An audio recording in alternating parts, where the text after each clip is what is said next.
le at the end of words is pronounced like a weak el, in which the e is almost mute, as table, shuttle. M has always the same sound, as murmur, monumental. N has always the same sound, as noble, manners. N is sometimes mute after m, as damn, condemn, hymn. P has always the same sound, which the Welsh and Germans confound with b. P is sometimes mute, as in psalm, and between m and t, as tempt. Ph is used for f in words derived from the Greek, as philosopher, philanthropy, Philip. Q,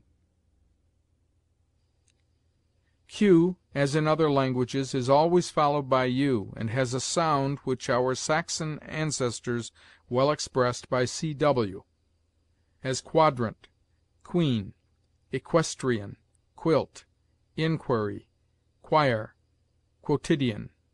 Qu is never followed by u.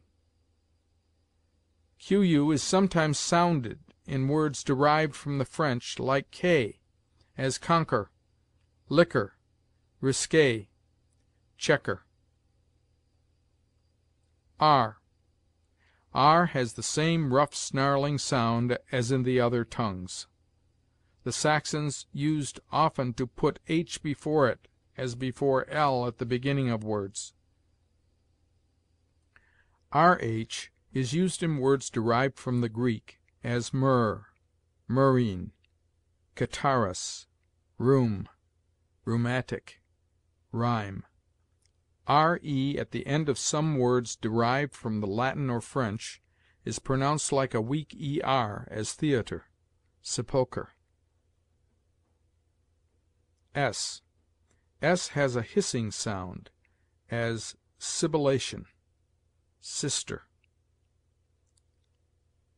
A single s seldom ends any word, except in the third person of verbs, as loves, grows, and the plurals of nouns, as trees, bushes, distresses.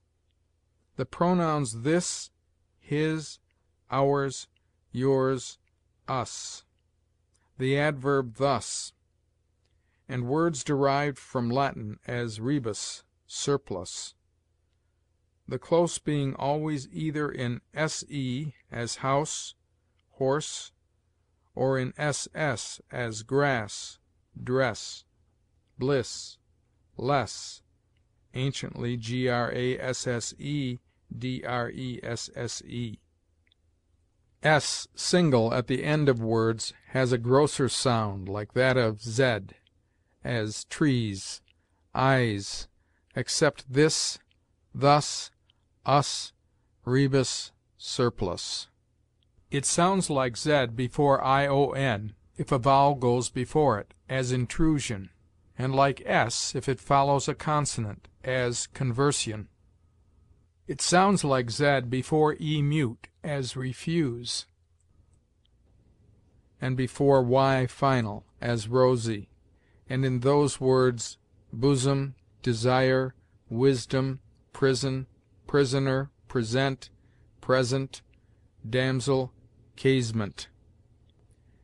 It is the peculiar quality of s that it may be sounded before all consonants, except x and z, in which s is comprised, x being only ks, and z a hard or gross s. This s is therefore termed by grammarians sua potestatis littera, the reason of which the learned Dr. Clarke erroneously supposed to be that in some words it might be doubled at pleasure. Thus we find in several languages, Greek, spanimi, scatter, stegno, strucciolo, spaviare, Greek, sphinx, scombrare, scranare, shake, slumber, smell, snipe, space, splendor, spring, squeeze, shrew, step, strength, stramen, stripe, sventura, swell. S is mute in isle, island, domain, viscount. T. T has its customary sound, as take, temptation. TI before a vowel has the sound of SI, as salvation, except an S goes before, as question, excepting likewise derivatives from words ending in TY, as mighty, mightier. TH has two sounds, the one soft, as thus, whether, the other hard, as thing, think.